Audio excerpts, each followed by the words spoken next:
Back here in the United States, Americans celebrated the 4th of July yesterday under heavy security.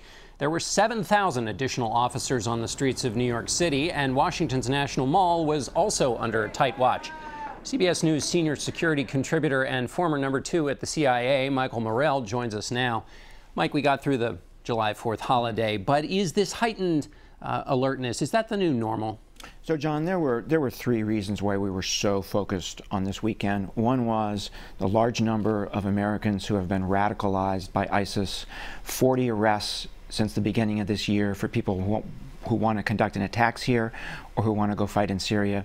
The second reason was the call to arms by ISIS for the month of Ramadan, which mid-June to mid-July.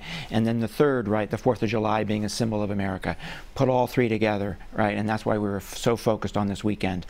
Two of those remain after this weekend till mid-July, and one will remain for the foreseeable future. So I do think this is the new normal. We have two kinds of terrorist threats, at least two big ones, ISIS and al-Qaeda. Which one worries you more? So in terms of quantity, it's ISIS, right? Because they can radicalize people here at home so easily, you could have a series of attacks here. But in terms of quality, in terms of size of the attack, I think al-Qaeda is still the biggest. And here we're talking about al-Qaeda in the Arabian Peninsula, al-Qaeda in Yemen. They could bring down an airliner. ISIS can't do that yet. Of those two, which do you think the U.S. has a better handle on pushing back against? So we have to push back on both. I think right now we're probably doing a better job on pushing back on al-Qaeda in Yemen because we're conducting a series of strikes there against the leadership.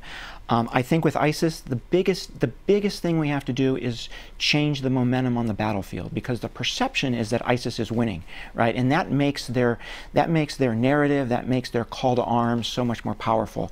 So that's why today's strike in Raqqa is so important. The tactical objective is to make it more difficult for them to move men and weapons out of their capital to the rest of Iraq and Syria, right? But the strategic objective is to put their leadership under pressure and to make it look like they're losing, and that will change the dynamic here if we keep it up. And let me just jump on that point about making it look like they're losing, because that has a public relations benefit in the social media realm where part of this battle is taking place, right? Right. So their social media is so powerful for three reasons. One is their narrative is powerful. We've established the Islamic Caliphate. America is trying to destroy us. Defend us. Defend us. The second is the way they deliver it, right, with their social media. A couple 100,000 tweets a day, Madison Avenue style quality. And then the third is this perception that they're winning, right, which draws people to you. So you have to get at all of those, but that most important one, I think, is to change the view of who's winning, and strikes like this today matter.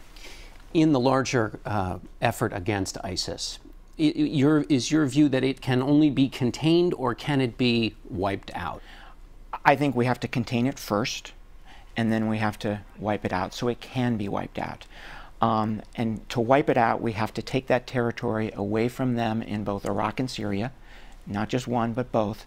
And then we have to get after their narrative, right? We have to change that narrative. And so was this a significant attack, this new one? Do you think it's a new stage? Do you see this attack in Raqqa and their headquarters as a kind of new stage? So I hope so, right? So I think in order to defeat a terrorist group, one of the big lessons we learned post 9/11 with al-Qaeda is you have to keep pressure on the leadership of a terrorist organization. And if you do that, you make it more difficult for them to plot, and because they're worrying about their own security, right?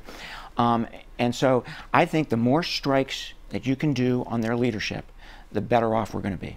All right, Mike Morell, thanks so much for Good to be joining us. with you, John.